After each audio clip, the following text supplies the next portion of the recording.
Hi guys, so ngayon sasagutan na natin yung exercise 10 galing sa Calculus with Analytic Geometry by Thurman S. Peterson. So itong exercise 10, makikita ninyo to sa page 67 and 68 ng ating textbook. So simulan na natin ang pagsagot sa ating mga problems. So problems 1 to 10, ang pinahanap sa atin is yung y prime. Okay, so sasagutan natin yung mga problems, hahanapin natin yung y prime or dy over dx. Okay, so let us start with problem number 1.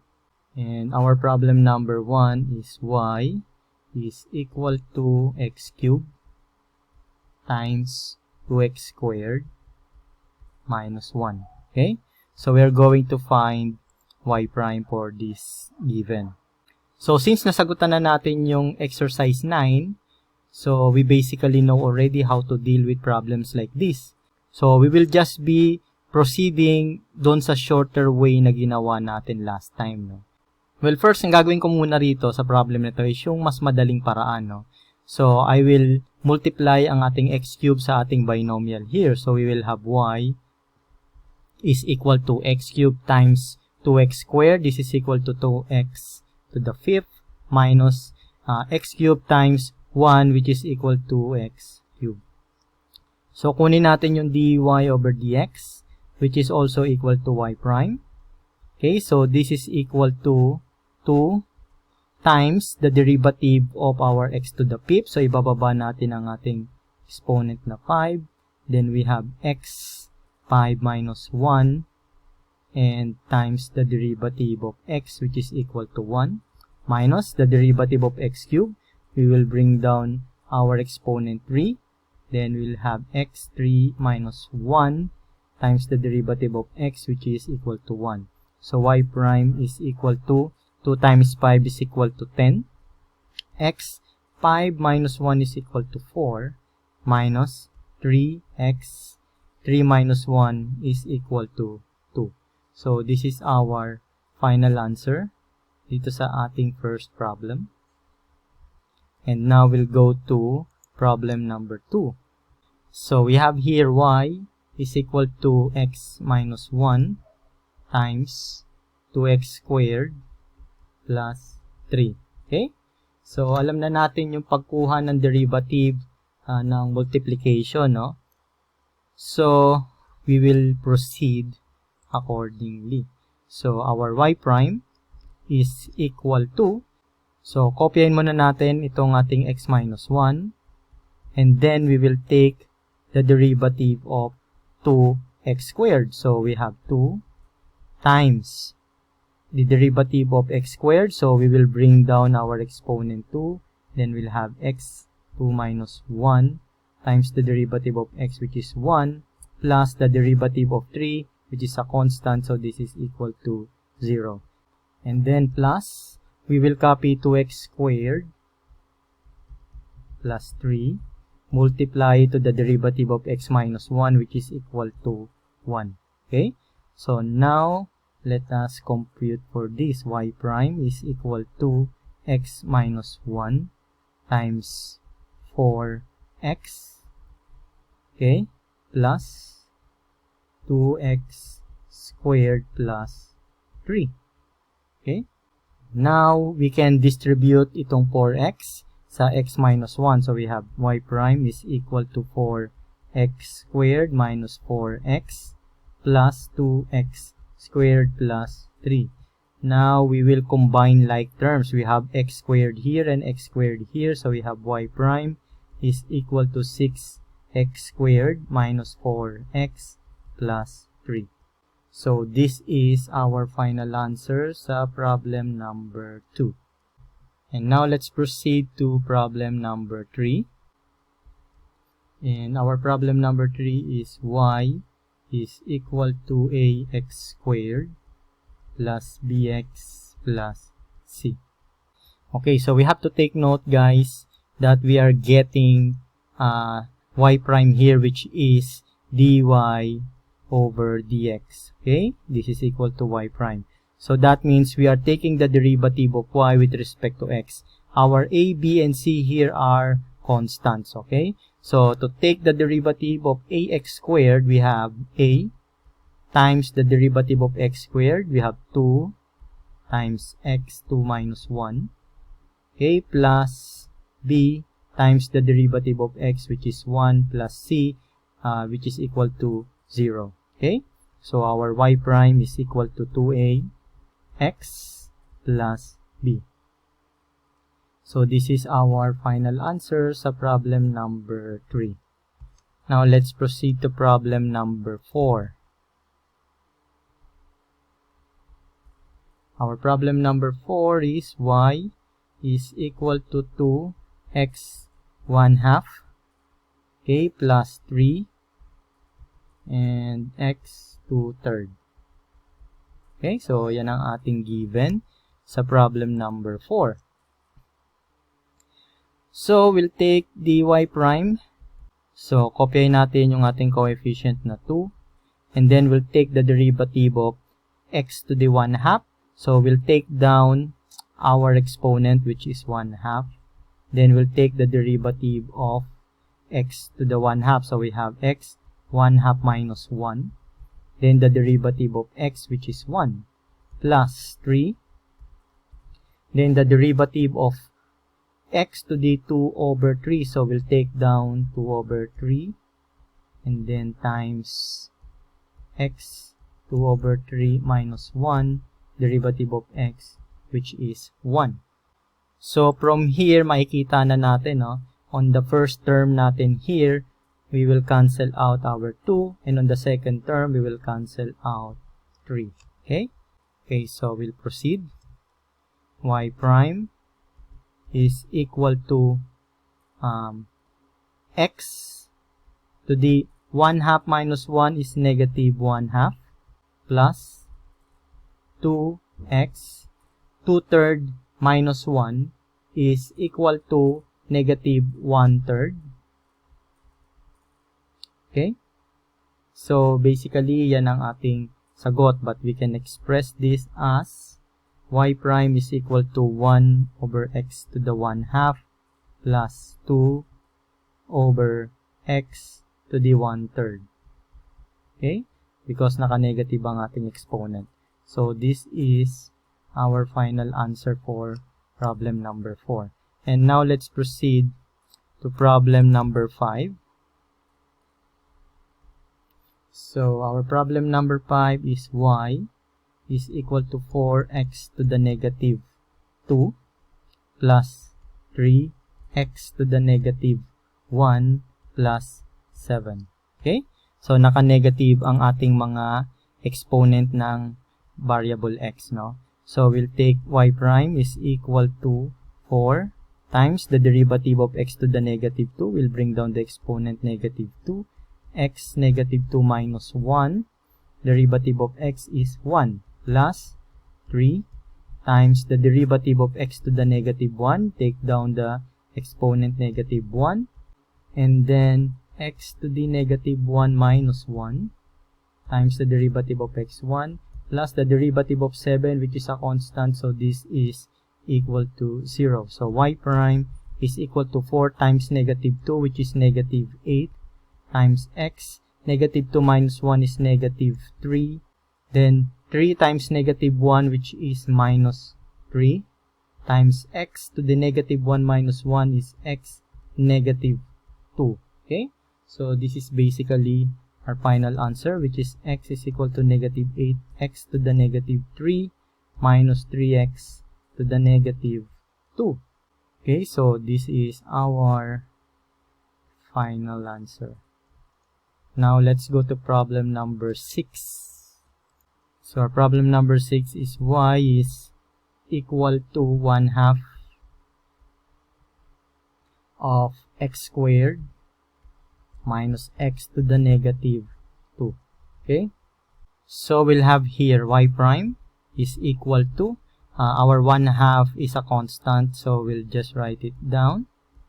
Then, times, we'll get the derivative of x squared minus x to the negative 2. So, the derivative of x squared is 2 times x, 2 minus 1 times 1 minus, okay, so the derivative of x to the negative 2 is negative 2 times x to the negative 2 minus 1 times 1, okay. So y prime is equal to 1/2 times 2x, because 2 minus 1 is x. Negative times negative will be positive, so we have plus 2 times x to the negative 2 minus 1 is negative 3. Okay? Okay, now, so we have y prime is equal to, we can distribute our 1/2 to our terms here. So we have 2x over 2 plus 2x to the negative 3 over 2. So this will be cancelled out. So our y prime will be equal to x plus x to the negative 3. So this is our final answer for this problem. And now we'll go to problem number 7. So problem number 7 is y is equal to the cube root of x squared minus 3 the cube root of x minus 5. Okay, so the easiest way to do this is to convert our radical into exponential form. So we'll have y is equal to x 2 over 3 minus 3x to the 1 over 3 minus 5. Okay, so now we can take the derivative of our problem. We have y prime is equal to the derivative of x to the 2/3. We'll have 2/3 times x 2 over 3 minus 1 times the derivative of x, which is 1, minus 3 times the derivative of x to the 1/3. We have 1/3. Then x to the 1/3 minus 1. Derivative of x is 1. Minus the derivative of 5, it is a constant. This is equal to 0.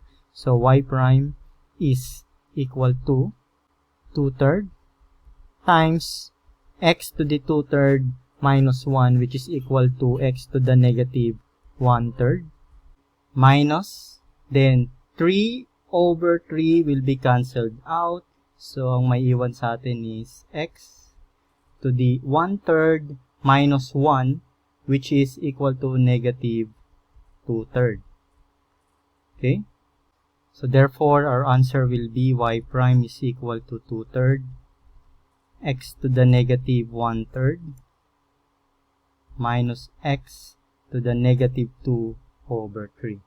So this is our final answer for this problem. So punta na tayo ngayon sa problem number 8. And our problem number 8 is y is equal to 2 times x plus 1 cube. So we'll take y prime, which is equal to, kopyahin natin yung ating coefficient na 2. Then take the derivative of x plus 1 cube. So bring down the exponent 3. And then we have x plus 1, 3 minus 1. Then take the derivative of x plus 1, which is equal to 1. So y prime is equal to 2 times 3, which is 6, times x plus 1. 3 minus 1 is equal to 2. So our answer here will be y prime is equal to 6 times x plus 1 squared. So this is our final answer. Well, of course, if you want, you can expand x plus 1 cube, and let's see kung magiging pareho yung sagot natin, no? Solve din natin siya that way. So y is equal to 2 times x plus 1 cube is equal to x cube plus 3x squared plus 3x plus 1, di ba? So yan ang value ng x plus 1 cube. So distribute natin ang ating 2. We'll have y is equal to 2x cube plus 2 times 3, 6x squared plus 2 times 3, 6x plus 2. Okay? Now, kunin natin yung derivative niya isa-isa. Y prime is equal to 2 times 3 times x. 3 minus 1 is 2 plus 6 times 2 times x. 2 minus 1 is equal to 1 plus 6 derivative of x, which is 1, plus derivative of 2 is 0. So our y prime is equal to 2 times 3, 6x squared, plus 6 times 2, which is equal to 12x, okay, then plus 6. So we can factor out 6. We'll have 6 times x squared plus 2x plus 1, okay? And then we can also simplify x squared plus 2x plus 1 by 6 times x k plus 1 squared. So, the same lang ang naging answer natin, ano? So, let us now proceed to problem number 9. So, our problem number 9 is y is equal to x to the 5th minus 2x cubed minus 3 over x squared. So, the first thing we have to do is to distribute muna ang ating denominator na x squared. So, we'll have y is equal to x to the 5th over x squared minus 2x cubed over x squared minus 3 over x squared. Okay? Now, by the rule of exponent, we can subtract the exponent of our numerator to our denominator as long as they have the same base of the exponent. Okay? So, y is equal to, we'll have here x to the 5 minus 2 minus 2x, 3 minus 2 minus 3 x to the negative 2. Okay, so we have y is equal to x cubed minus 2x minus 3x to the negative 2. Now, we can take the derivative of this equation. We'll have y prime is equal to 3 times x, 3 minus 1. Derivative of x is equal to 1 minus 2. Derivative of x is 1 minus 3. Then the derivative of x to the negative 2 is negative 2. X to the negative 2 minus 1. Derivative of x is equal to 1. So y prime is equal to 3. X 3 minus 1 is 2. Minus 2. 3 times negative 2 is negative 6 times negative 1, which is equal to plus 6. Times x to the negative 3. Okay? So, we'll have here y prime is equal to 3x squared, okay, plus 6x to the negative 3 minus 2. And this is our final answer for this problem. Bago tayo magpatuloy sa ating discussion, we would like to ask for your support by subscribing sa ating YouTube channel. Please click on the notification bell para lagi kayong updated sa mga videos na ipopost namin. Now, moving on, let us go to problem number 10.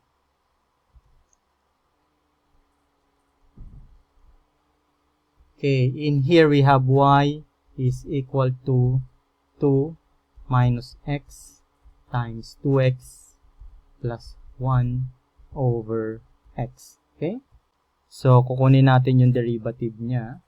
But first, let us multiply our binomials sa numerator. So, we have y is equal to 2 minus x times 2x plus 1.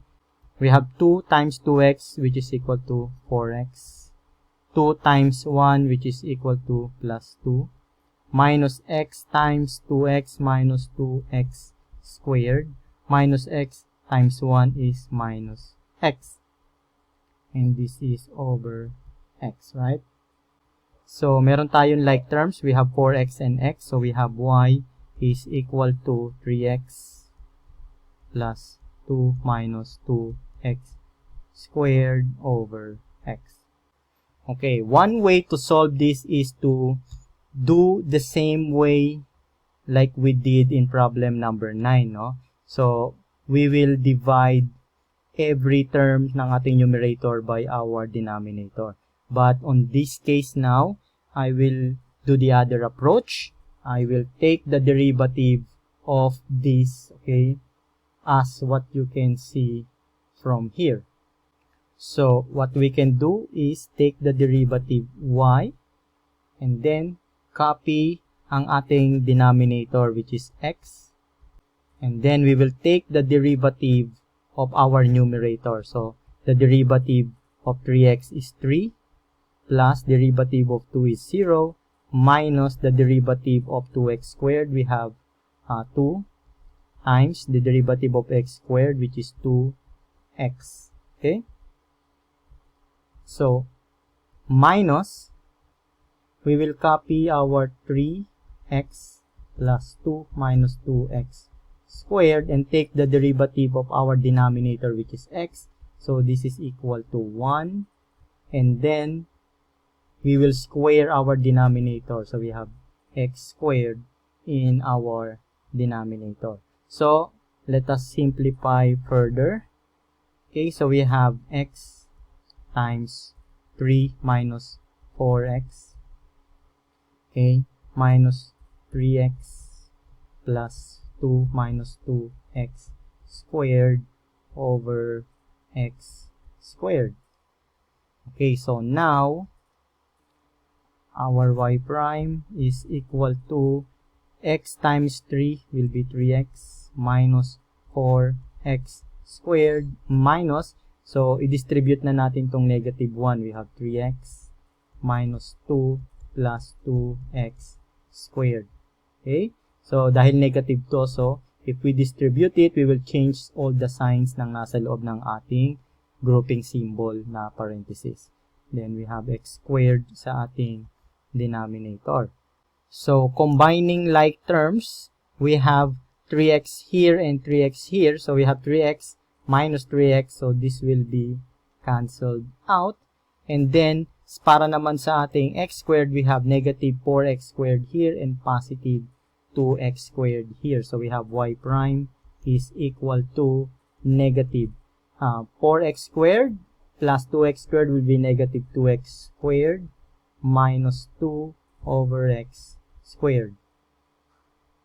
Okay, so we can factor out negative 2. So, y prime is equal to negative 2 times x squared plus 1 over x squared. So, this is our final answer for this problem. Okay, now guys, we'll go to problem number 11. Okay? But I want to take note that starting from problem number 11 until problem number 20, okay, for all of this problem, we will take the value of y prime for a given value of x. Okay, so meron tayong value ng x, then kailangan natin makuha kung ano yung value ng y prime. So, we are going to solve the problem now. So, problem number 11, we have y is equal to 2x cubed minus 3x squared minus x plus 5. Our x is equal to 2. Okay? So, nakita nyo, meron tayong value ng 2 sa ating given. No? So, first, we will take the derivative. No? We will take y prime.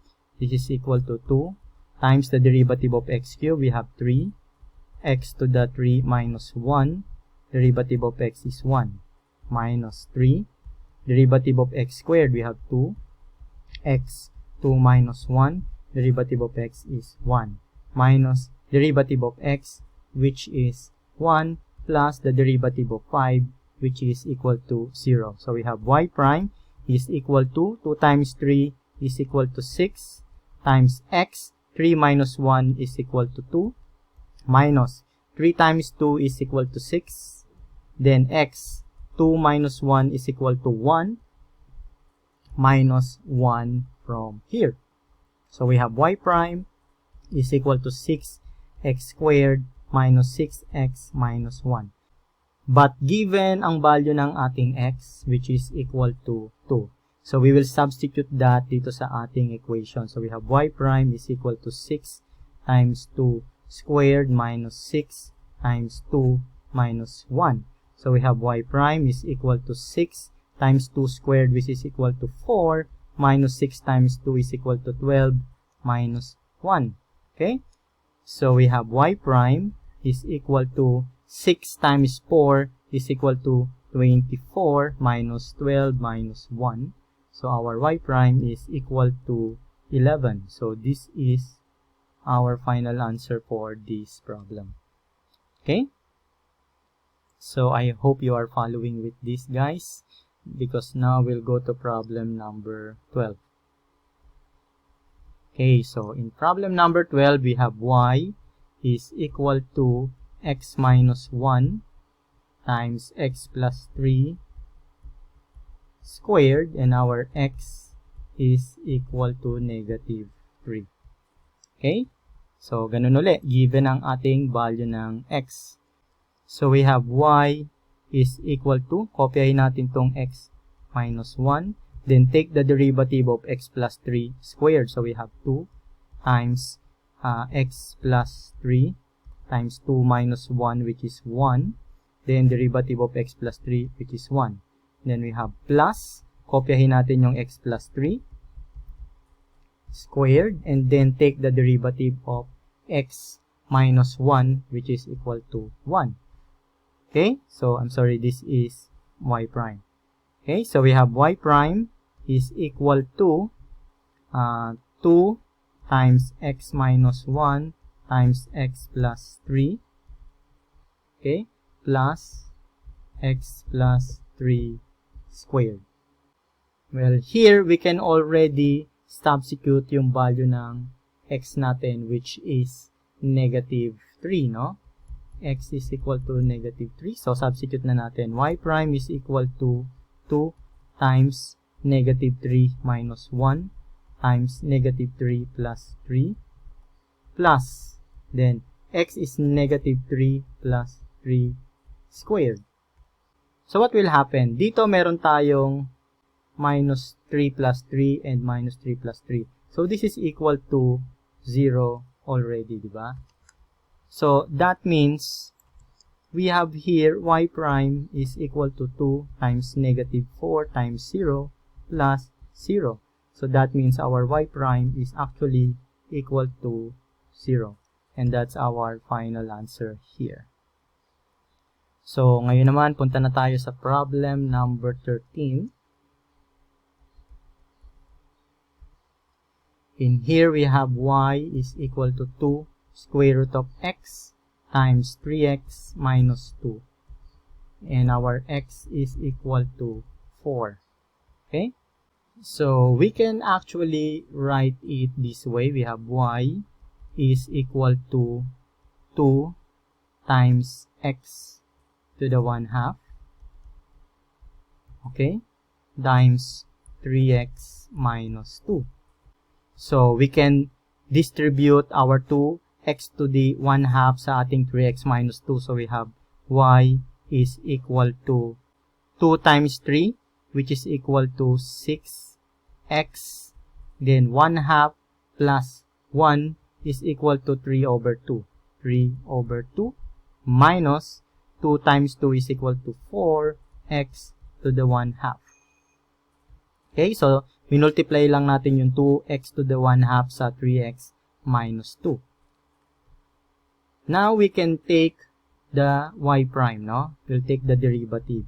Y prime is equal to 6 times 3 over 2 times x, 3 over 2 minus 1 times derivative of x is 1 minus 4. The derivative of x to the 1/2, we have 1/2 times x, 1/2 minus 1 times the derivative of x, which is equal to 1. So our y prime is equal to 6 divided by 2, which is equal to 3 times 3.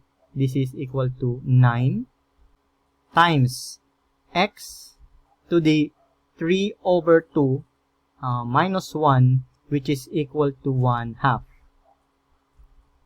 Okay? Minus 4 divided by 2 is equal to 2. Then x, 1/2 minus 1 is negative 1/2.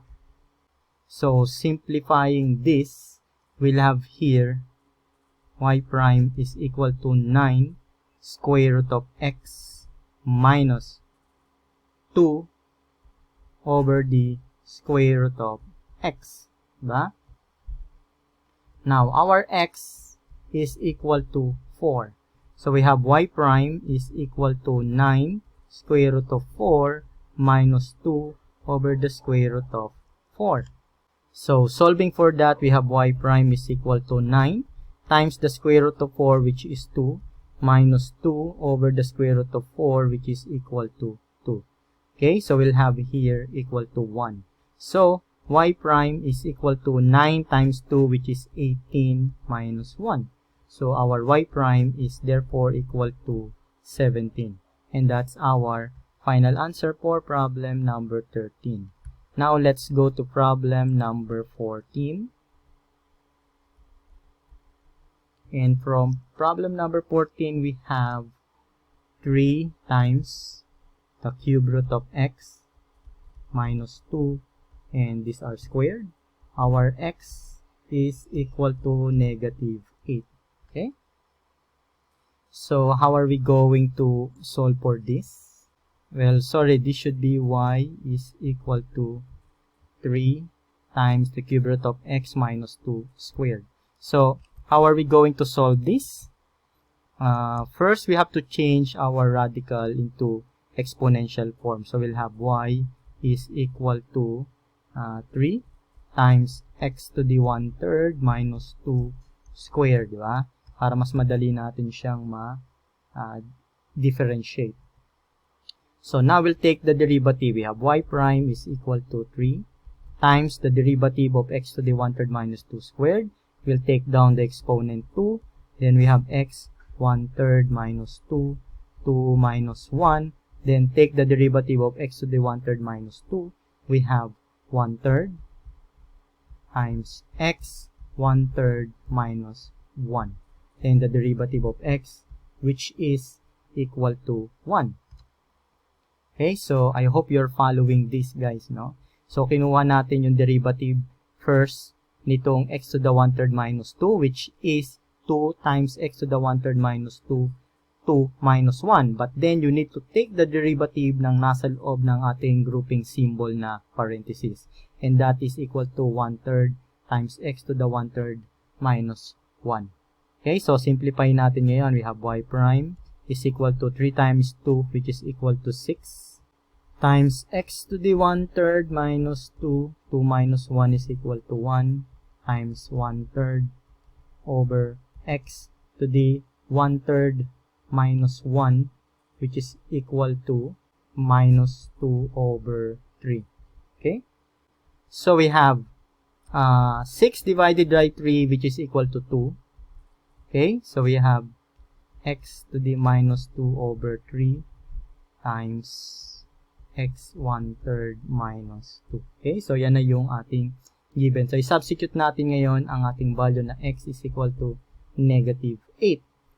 So, we have y prime is equal to 2 times negative 8 over negative 2 over 3 times negative 8 to the 1/3 minus 2. Okay? So, para madali natin ito ma-visualize, no? Para hindi rin ako mahirapan mag-explain, I will convert this into radical form. So, we have y prime is equal to 2 times 1 over the cube root of negative 8 squared. Okay?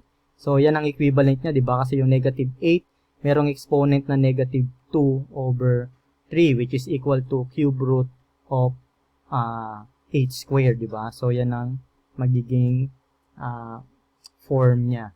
And also, let us convert itong ating negative 8 to the 1/3. So, we have the cube root of negative 8 minus 2. Okay?